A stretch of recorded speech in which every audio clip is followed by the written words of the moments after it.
Le 10h midi, Sud Radio Média, Christine Bouillot, Gilles Gansman. Et soyez les bienvenus sur Sud Radio en ce dernier jour du mois de septembre, le plus beau mois de l'année. Mais enfin, il est un peu tristoun, ce mois de septembre, mon petit Gilles. Oui, mais c'est septembre, c'est l'automne. C'est bien, on a une discussion pas du tout banale pour démarrer votre arrivée. C'est ça, je savais pas quoi dire bien, en fait. Vous allez bien depuis cet parler été du beau temps. Oh, ça me fait plaisir de vous retrouver. Mais moi aussi, pendant les vacances de Valérie. Etc. Ouais. Et donc voilà, on va faire une semaine ensemble de médias. Ouais, on souhaite des bonnes vacances à Valérie et on va parler des médias parce qu'il s'en passe des choses au quotidien. Et dans un instant, on va recevoir nos deux invités. C'est la réalisatrice Cécile Sixou et quelqu'un qu'on connaît ici, c'est Alex Darmon, journaliste et producteur chez Outsider. Bonjour à tous les deux. Bonjour. On va parler des hommes et des femmes, des rapports hommes-femmes. Je suis pas sûr que ça plaise beaucoup à nos auditeurs. Mais on verra. Non, on verra. Tu seras un homme, mon fils, c'est le documentaire que vous signez, Cécile, parce que sur Teva, vous proposez le 16 octobre prochain une production avec Alex Darmon sur cette notion de la construction des garçons d'aujourd'hui, d'hier et de demain. Et vous êtes parti de vos petits garçons. Exactement. Un jour, j'ai demandé à mes fils, j'ai deux fils, Jacques et Joseph, qui ont 8 et 10 ans. Je leur ai demandé qui était leur idole et ils m'ont dit c'est Sébastien Chabal. Là, je me suis dit alors Chabal, c'est oui, mais parce que vous avez un fils qui fait du rugby. Bah oui, il fait du rugby, puis il regardait Fort Boyard, etc. Donc effectivement, voilà. Sébastien Chabal. Du tennis, ce serait peut-être pas Sébastien Chabal. Quoi qu'il joue très bien au tennis, Sébastien Chabal. Je ne sais pas. Une info, ouais. Non, et du coup, il y a eu ce truc-là. Je me suis dit, quand même, c'est quand même un symbole de virilité, cet homme-là. Et il y a ce truc aussi de à la maison, mes enfants faut toujours leur répéter ça, c'est normal. Oui, ça, je pense que c'est normal. C'est aussi mais ça vous les gêne filles d'avoir un fils viril? C'est parce que, je pense qu'il y a une... Ah, ça vous gêne? Mais qu'est-ce que c'est que la virilité, aussi, la vraie? Ah, la vraie virilité? C'est compliqué à définir. Ah oui. Non, c'est compliqué à définir par rapport à notre époque ou à notre éducation. C'est ça qui est compliqué. On peut avoir des côtés féminins et être autant viril dans ce qu'on aime ou autre. On peut être hétérosexuel en étant pas forcément viril et quand même aimer les femmes. C'est un sujet compliqué. C'est pour ça que on pourra en parler dans votre documentaire. Est-ce qu'il faut éduquer ses enfants à être moins virils ou faut-il leur laisser se découvrir eux-mêmes? C'est toute la question du documentaire. Alex? Oui, non, mais moi je suis d'accord avec ce qui vient d'être dit. Chacun définit sa virilité. Je suis un homme, ça vous aura pas échappé. Donc chacun définit sa virilité. Qu'est-ce qui vous dit que je suis un homme? Je sais pas, mais en tout cas, moi, chacun définit sa virilité comme il veut l'entendre. Après, dans ce documentaire, moi, ce que j'ai trouvé intéressant et très fort, c'est que tous les hommes ont la parole. On cherche pas à dire qu'il y a une bonne façon d'éduquer ses enfants. On cherche pas à dire que la virilité elle doit être comme ça ou comme ça. On cherche à montrer aujourd'hui l'évolution du masculin dans la société. Et d'ailleurs, sans jamais juger. Je trouve que c'est ça qui est intéressant. L'évolution ou le courant qui veut faire évoluer ça? Les deux. Les deux. C'est pas la même chose. Non, mais on peut montrer les deux. Allez, on va en parler parce qu'il y a effectivement derrière tout ça cette vague MeToo qui bouleverse nos sociétés, le rapport homme-femme comme on l'a pu le connaître pendant des décennies. Et puis tout de suite, on va faire le zapping, me dit-on dans l'oreillette, Gilles. Sud Radio Média, l'instant zapping. C'est évidemment l'info qui a marqué le week-end médiatique, la mort du chef du Hezbollah, Hassan Nasrallah, après une frappe israélienne sur son QG. Même si au départ, on avait des doutes, c'était diffusé sur TF1 vendredi. Voici l'homme considéré comme le plus puissant du Liban. Celui qui, depuis plus de 30 ans, décide de faire la guerre ou la paix. Hassan Nasrallah aurait été éliminé, selon Israël. Le chef du Hezbollah, 64 ans, reste pourtant caché depuis plusieurs années pour échapper à son ennemi de toujours, l'État hébreu. Religieux, né d'une famille de 9 enfants, il forme à seulement 22 ans le noyau fondateur du Hezbollah lorsqu'Israël envahit le sud-Liban en 1982. 10 ans plus tard, il prendra la tête de cette milice soutenue par l'Iran et l'érigera en armée puissante, comptant près de 100 000 hommes et disposant d'armes de haute précision. Alors Alex Darmon, vous êtes évidemment parmi les débatteurs, vous serez d'ailleurs là demain, vous êtes également là tous les vendredis, tout à l'heure aussi, et tous les vendredis aussi dans l'émission de Patrick Roger. Est-ce qu'on pourrait se demander pourquoi il n'a pas été tué avant ? puisque finalement, on pouvait le tuer. Ah bah je sais pas si on pouvait le tuer, ça il faudrait poser la question aux Israéliens. De ce que j'ai lu en tous les cas, c'est que ça faisait un moment qu'ils étaient dessus, mais qu'ils voulaient voir précisément, puisqu'il était effectivement très bien caché. Oui, précisément l'été, ouais. Et puis il pouvait pas se tromper, je pense, à mon avis. Dans le contexte actuel, il pouvait pas se tromper, il fallait vraiment qu'il soit sûr de pouvoir l'atteindre, et ils l'ont fait. Après, est-ce qu'il fallait le tuer avant ? Vous savez, moi j'ai aucune peine, je me réjouis jamais de la mort de quelqu'un, mais à titre personnel, mais après je n'ai jamais aucune peine sur quelqu'un aussi qui a du sang de Français, d'Américains, d'innocents sur les mains, et c'était le cas d'Hassan Nasrallah, voilà. Donc après on peut en débattre pendant des heures, est-ce que ça va monter l'escalade et tout ? Je pense pas qu'il y avait besoin de ça pour que l'escalade augmente encore un peu plus. Je pense que simplement Israël avait cette envie et ce besoin de trouver les chefs. Ils en ont encore tué un hier. C'est une guerre. En réalité, c'est une guerre, et ils essayent de tuer les responsables et les têtes et les leaders de cette guerre. Une séquence étonnante sur LCI à propos de Kamala Harris. Ils ont diffusé un extrait. Kamala Harris était invitée par la prêtresse des shows Oprah Winfrey, et elle a révélé, alors vous allez l'entendre, alors évidemment vous allez l'entendre en anglais, parce que c'est une émission américaine, elle a une arme chez elle, et elle dit, si quelqu'un rentre chez moi par effraction, eh bien, je lui tirerai dessus. Évidemment, c'est surprenant pour une démocrate, mais il ne faut pas oublier que le vote a lieu dans presque un petit peu plus d'un mois. Kamala Harris est-elle, selon vous, partisane des armes à feu ? Dans un pays si souvent traumatisé par les tueries, vous risquez d'être surpris par la réponse. I'm a gun owner. Tim Walz is a gun. I did not know that. If somebody breaks in my house, they're getting shot. Une bourde ? Pas du tout. Kamala Harris drague les républicains indécis. Même si elle plaide pour plus de contrôle sur les armes, elle veut montrer qu'elle comprend cette Amérique qui est viscéralement attachée au droit de se défendre. La preuve, elle en ferait donc partie, tout comme son colistier Tim Walz, un chasseur qui se vante même d'être un excellent tireur. Aux États-Unis, plus de 40% des foyers possèdent au moins une arme à feu, un droit garanti par la Constitution. Évidemment que tout ça est calculé. Hein. Oui, évidemment. Le lobby des armes est donc rassuré et pourront voter pour Kamala Harris sans aucun souci. Mais elle n'a pas dit qu'elle voulait interdire les armes, elle a dit qu'elle voulait réguler un peu plus. Oui. Voilà. Bon courage. Hein. Oui, et quand même dire, si on rentre par effraction chez moi, je tire dessus. C'était une séquence étonnante chez Oprah Winfrey. Alors on va parler de la représentation de l'homme avec vous deux. Dans Quotidien, Elena Nagapetia, qui est une humoriste, a parlé de sa joie d'être célibataire. Heureusement qu'elle est une femme quand vous allez l'entendre parler, parce que si c'était un homme qui disait ça, évidemment j'ai pris cette séquence pour vous, Cécile. Il y a une autre thématique aussi du spectacle, c'est divorce. Ouais.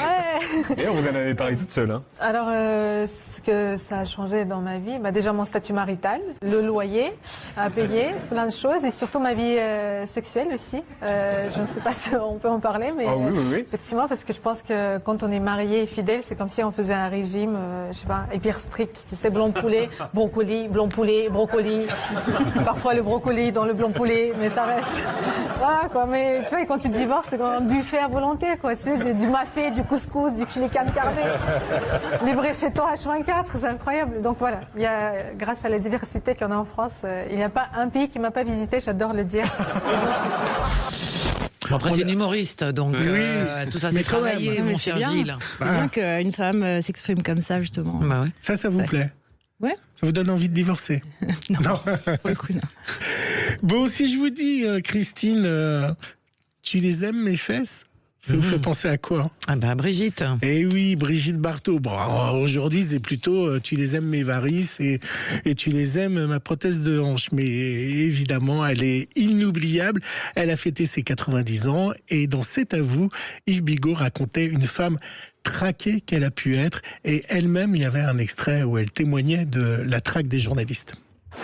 À l'époque où tous les paparazzis me couraient derrière, où je pouvais pas faire un pas, où ils allaient louer les chambres de bonne en face pour me photographier chez moi au moment de l'accouchement avec Nicolas, etc.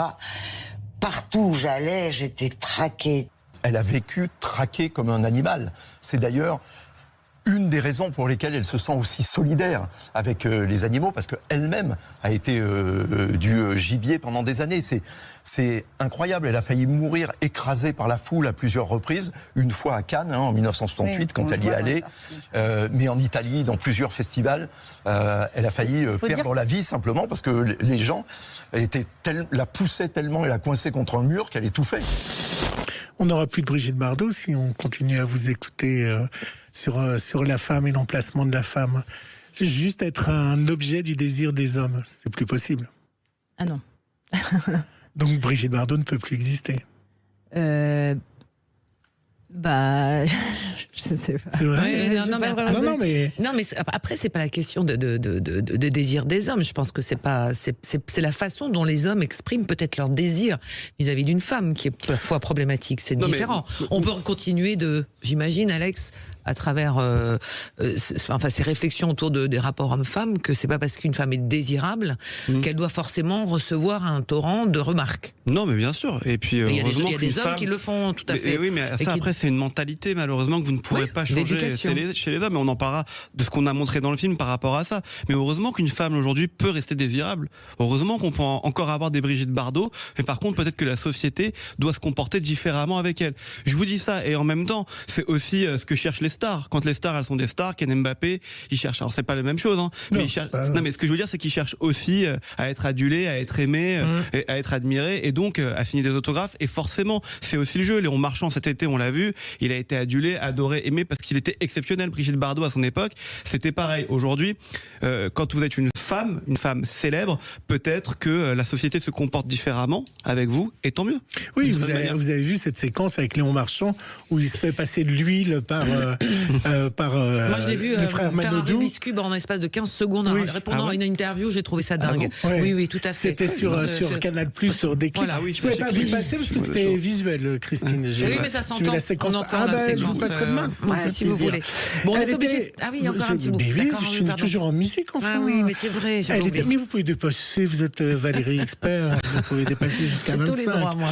Elle était une star en Angleterre. Je t'embrasse, Valérie. Dame Maggie Smith, une actrice légendaire qu'on a pu voir dans la série Downton Abbey ou La Mère supérieure dans Sister Act, et bien sûr la professeure McGonagall.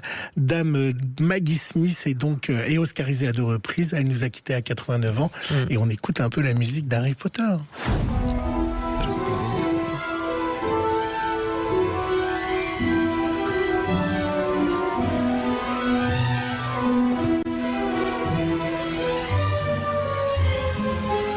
Formidable comédienne, hein? Ouais. Maggie Smith. Ah, un personnage incroyable. Ouais. Absolument. Allez, justement, on va parler pas des comédiennes, mais on va parler du rapport homme-femme. Tu seras un homme, mon fils. C'est un documentaire que vous avez réalisé, Cécile Sixou, et produit par un certain Alex Darmon, qu'on connaît bien ici à Sud Radio. Ça sera diffusé le mercredi 16 octobre prochain sur Teva à 21h10. Et on en parle dans un instant. Et ça sera sur M6+. Et M6+. Allez, à tout de suite. Le 10h midi, Sud Radio Média, Christine Bouillot, Gilles Gansman. Sud Radio Média, l'invité du jour. L'invité du jour, c'est Cécile Sixou, réalisatrice, avec le producteur et journaliste que l'on connaît bien à Sud Radio, Alex Darmon, pour ce film documentaire « Tu seras un homme, mon fils » que vous signez, Cécile, et qui sera diffusé le mercredi 16 octobre prochain sur Teva à 21h10, mais également sur M6+. Alors vous interrogez finalement la gente masculine sur ce que c'est ce rapport homme-femme. On entend plus d'hommes que de femmes dans ce documentaire et différents profils. Vous avez choisi en fait 3 personnages, dont l'un qui est assez étonnant, ce jeune homme de 26 ans aujourd'hui, qui est père de famille et qui a tout quitté pour être père au foyer, en accord total avec ce qu'il a envie de faire dans sa vie. Et à l'opposé, il y a d'autres personnages qui sont, eux, en train justement d'assouvir la masculinité de leurs propres enfants. Donc on voit vraiment cette espèce d'antagonisme qu'il y a dans la société entre la façon et... C'était ça que vous vouliez montrer, cette interrogation aujourd'hui, avec des gens qui se disent oui, il faut un peu rétablir l'équilibre, et de l'autre côté, il y en a qui disent on est en train de perdre ce que c'est que le statut de l'homme. J'avais surtout envie d'aller voir des hommes qui se sont interrogés sur leur masculinité par leur parcours en fait. Et effectivement, il y a donc Samuel qui est devenu père au foyer alors qu'il était étudiant en médecine, etc. Donc il a fait un vrai choix en fait d'arrêter ses études de médecine. Enfin, il dit quand même dans le documentaire que ça l'embêtait les études, que c'était pas son truc. Oui. C'est genre, si je peux rester au foyer plutôt que me coltiner des études encore pendant 3-4 ans. C'est pas exactement ça quand même. C'est vraiment, il a eu un bouleversement quand il a eu son fils quand même. Il s'est dit, pourquoi pas. Oui, j'ai envie d'en profiter. Ouais, pourquoi pas prendre ma part, etc. Et c'est vrai que c'est une démarche quand même qui est un peu à contre-courant de ce qui existe aujourd'hui. Ça se fait de plus en plus, mais. Et en sachant que sa compagne raconte que pour la société, c'était quelque chose pour les autres. C'était presque dégradant de faire ce choix. Oui, ça c'est peut-être le regard effectivement de la société sur des hommes qui font le choix de j'ai envie de dire de rôle féminin, que la société attribue aujourd'hui à des femmes. Ce regard en fait, c'est ce qu'elle décrit. C'est effectivement Parce que c'est de tout abandonner pour son enfant et ne s'occuper que de lui. C'est une femme qui le fait. Tout le monde trouve ça absolument normal. Quand c'est un homme qui le fait, encore aujourd'hui en 2024, on trouve que c'est surprenant. Parce que vous pensez que l'instinct maternel n'existe pas de voir Mais comme l'instinct paternel. Il y a des femmes qui n'ont pas d'instinct maternel, mon cher Gilles. C'est vrai qu'à la naissance des enfants, des fois, on se retrouve avec un enfant. Est-ce que vous avez eu un instinct maternel ? Est-ce que il y a une façon dont vous avez eu vos deux enfants. Alors pourquoi je parle de vos deux enfants, c'est que vous les impliquez dans le documentaire, sinon je ne me permettrais pas. Est-ce que vous avez eu ou ressenti cet instinct maternel, c'est-à-dire protecteur de vos enfants plus que votre mari ? Non, pas forcément plus que mon mari en fait. Je pense qu'il a été très très présent dès le départ, peut-être plus que moi, c'est-à-dire il s'est beaucoup investi, peut-être plus que moi, alors que moi, en tout cas pour le premier, j'ai eu peut-être un petit baby blues, etc. Et effectivement, lui, s'est tout de suite investi, même, j'ai envie de dire, dans l'allaitement, il s'est investi, etc. Donc, c'est vrai que nous, c'était assez équilibré. Mais... Et alors également, dans le documentaire, il y a une autre partie qui est assez étonnante. C'est ce coach pour remettre les hommes dans le droit chemin. Alors moi, ça m'a énormément choqué. Vous allez croire que je suis un mâle alpha, alors que pas du tout. Je ne savais pas qu'il existait des camps d'hommes. Des coachs d'hommes dans des camps. Des week-ends transformation, quoi. Avec un passage du rite en disant tu seras un homme, mon fils, d'où le titre du documentaire. Mais là, on frôle le ridicule quand même. Mais alors c'est vous qui le dites. Ce qui est intéressant dans ce documentaire justement, c'est que on se permet pas de juger. Chacun fait comme il l'entend. On a bien évidemment un avis. Chacun a un avis sur les différentes situations auxquelles on assiste.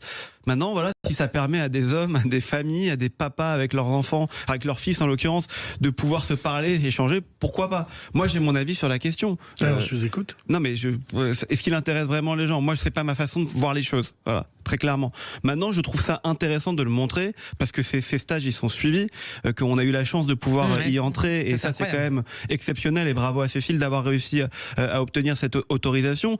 Et donc, je pense que c'est important de montrer ça, mais c'est important de montrer ces camps, comme vous le dites, qui se passent en pleine nuit où ils se frappent les uns sur les autres entre père et fils, parce que ça les fait à leur sens progresser et évoluer, mais c'est aussi important de montrer que pour un David au milieu qui on pourrait penser peut-être le plus équilibré des trois profils, en tout cas dans la majorité de la société française, c'est aussi intéressant de voir que pour lui être un homme, c'est de préparer un Ironman et d'y arriver, de montrer qu'il a les capacités de le faire, mais aussi de se remettre en question sur ses relations avec les femmes, vous voyez.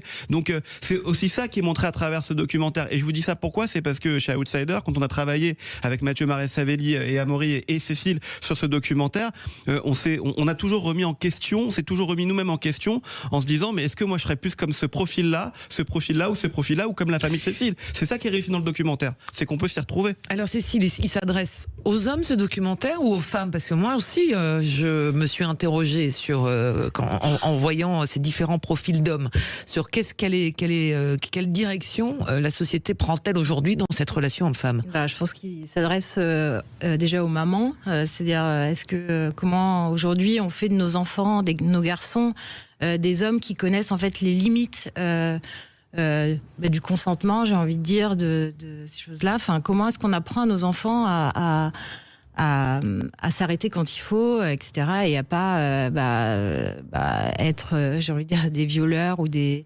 Parce que ça... Dans la toute-puissance. Voilà, je vais prendre un exemple, mais le procès Mazan, en fait, on a des hommes lambda, j'ai envie de dire, qui sont dans ce procès, etc. Et c'est des hommes qui n'ont pas mis de limite à un moment. Et en fait, a mis tout, etc., a révélé tout ça. C'est le fait que les hommes ont du mal à mettre des limites dans leurs relations sexuelles, etc. Et à pas voir si en face d'eux, il y a quelqu'un qui est consentant ou pas. Des hommes tous violeurs ? Non, c'est pas tous, je généralise pas. Non, je généralise pas. Mais en fait, il y a oui, mais plus le de procès Mazan, ils ont tous des profils aussi, des destins de vie. Quand vous lisez les personnages. Accusés sur les 50, non, il y a des profils. C'est normal. Mais il y a de tout. Ouais.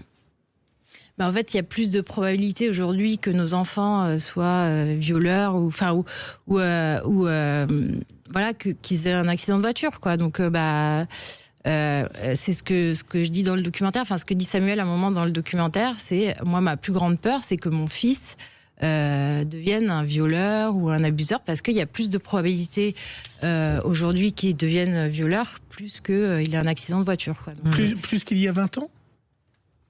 Pourquoi aujourd'hui il y aurait en tout cas, c'est plus dénoncé, c'est certain. C'est plus, on en parle plus. On en parle plus. Oui, bien sûr.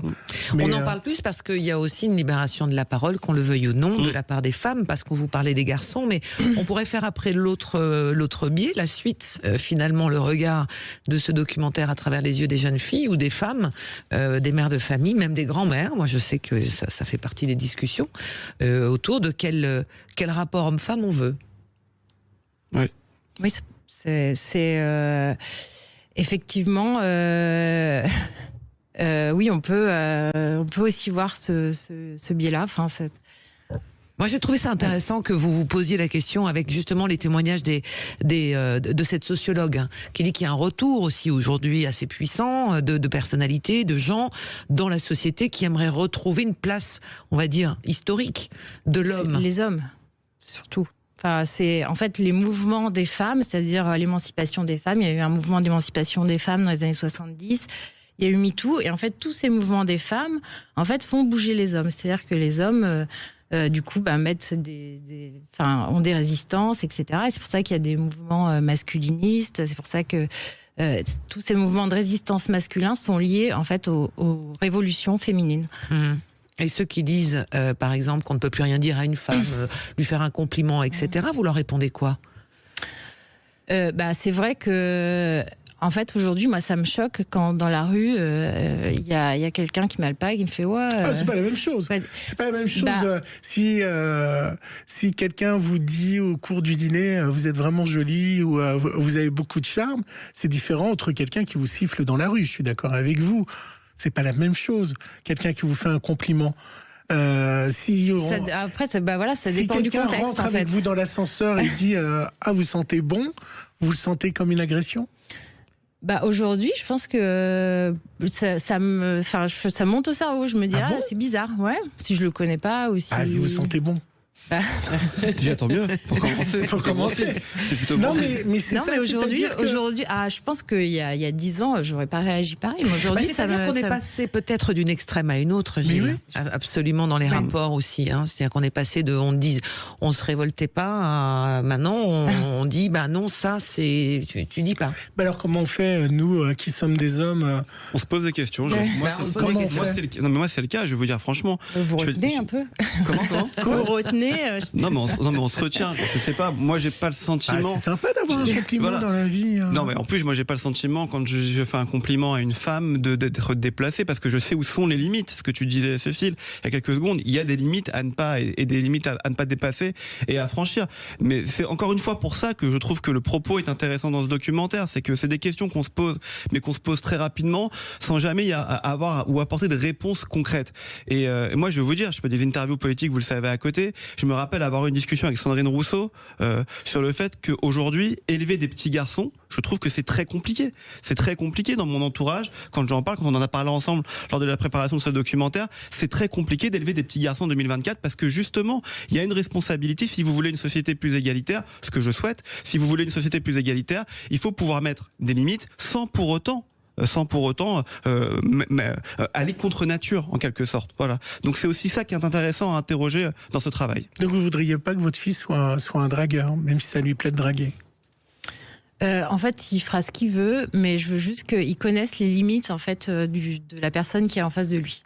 Mais et qu'il le sente, qu'il le sache, qu'il demande. Mais qui boive de la bière, qui s'amuse avec ses potes, qui fasse du rugby. Non, mais c'est vrai. Oui, est-ce que ça mais il n'y a vous pas de problème qu'il soit comme ça? Ah non, il n'y a pas de problème pour ça. Mais des nanas avec ses potes. Il n'y a pas de problème, mais après qui note, vous dites. Qui mate. Ah oui, il peut mater, il n'y a pas de problème. Mais après, comme les filles savent mater aussi, rassurez-vous, oui. mon cher Gila, bien sûr. Enfin, vous croyez quoi qu'on est? Vous matez les rugbyman? Vous croyez quoi? Bien sûr qu'on mate les rugbyman. Évidemment. Allez, on plaisante, mais on va se retrouver dans un instant toujours avec Cécile Cixous et Alex Darmon pour ce documentaire. Alors regardez-le parce qu'après ça va engendrer des débats lors des discussions familiales.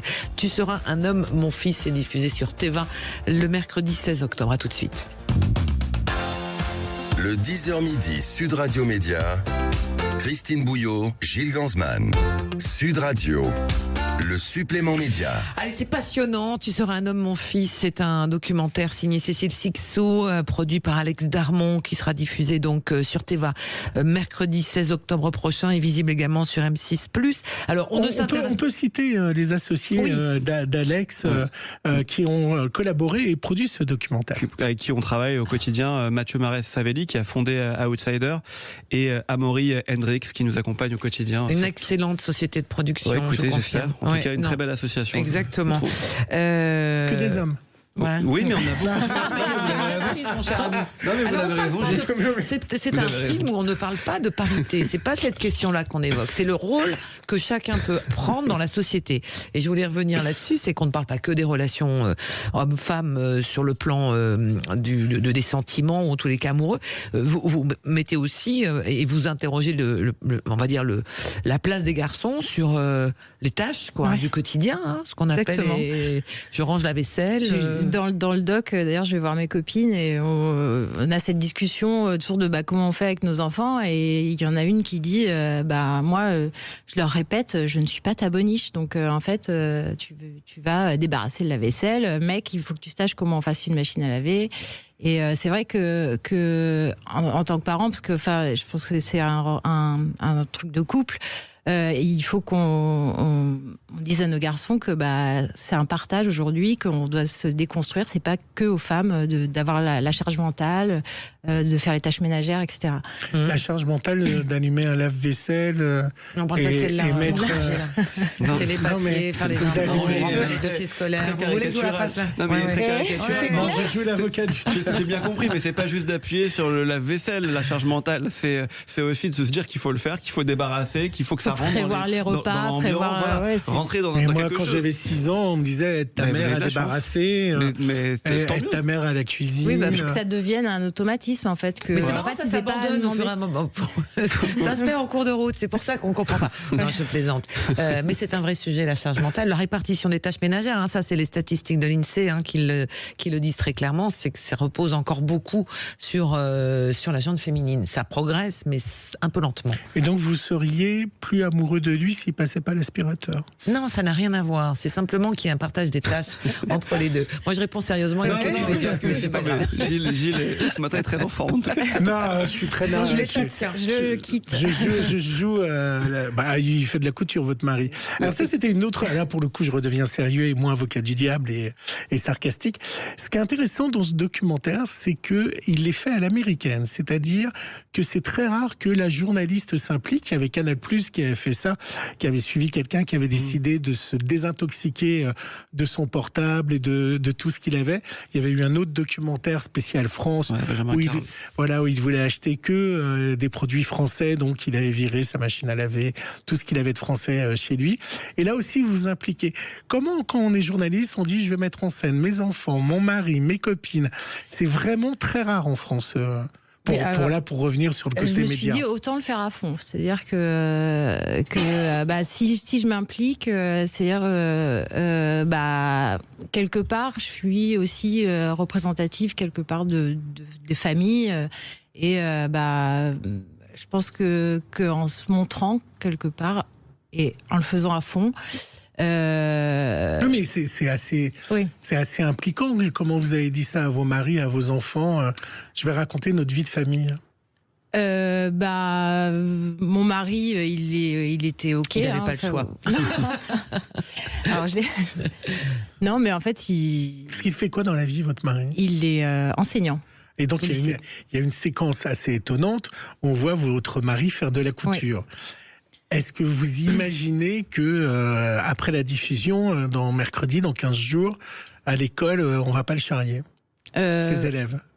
Peut-être, mais en fait, il assume complètement. C'est-à-dire que, effectivement, le fait qu'il fasse de la couture, déjà, dans notre groupe d'amis, il se fait chambrer. Enfin, il se fait chambrer, tu fais de la couture, etc. Et lui, en fait, il est là, pour moi, c'est comme du bricolage. C'est-à-dire, il fait aussi beaucoup de bricolage. Et il dit, la couture, c'est comme du bricolage.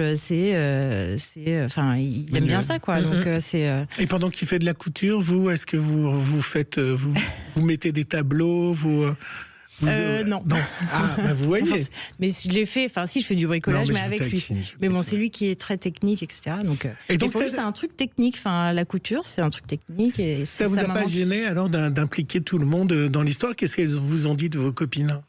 Mes copines, elles étaient OK aussi en fait, c'est une thématique qui les intéressait vachement. Donc, c'est vrai qu'elles se posent ces questions et.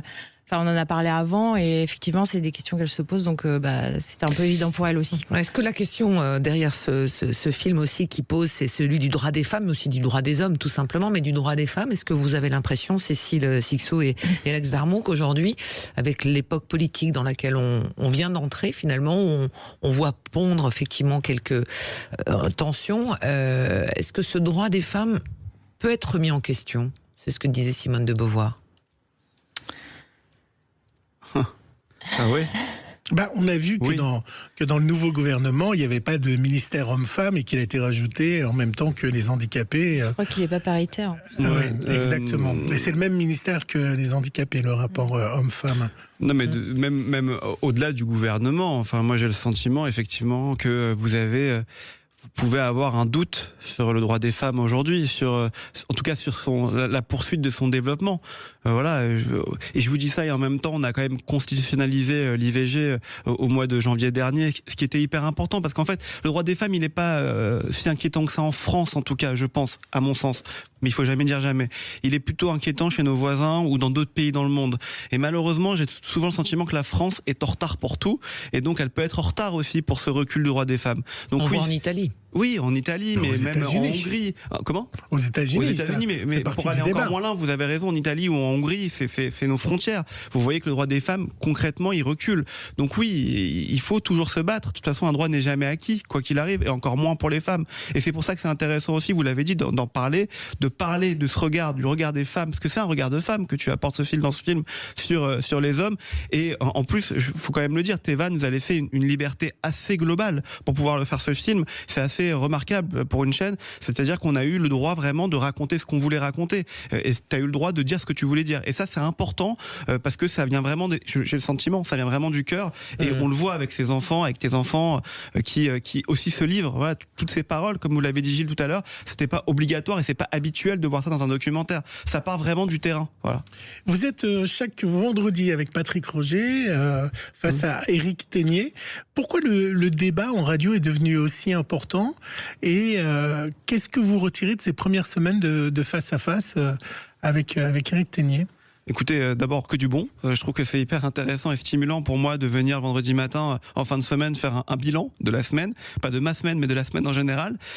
Et ce que j'en retiens, c'est que on n'est pas souvent d'accord avec Éric, mais en tout cas on s'écoute et on se tutoie. D'ailleurs, c'est quelque chose qui est assez différent de ce qu'on fait habituellement en radio, parce que les sujets sont généraux. Quelquefois on est d'accord sur le fond mais pas sur la forme. On n'est jamais rarement d'accord sur la forme, et je trouve que c'est ça qui est pertinent dans cette émission, c'est de pouvoir dire, moi je parle pour moi, que je ne suis pas d'accord avec lui parce que j'aurais fait autrement, parce que je veux une certaine mesure.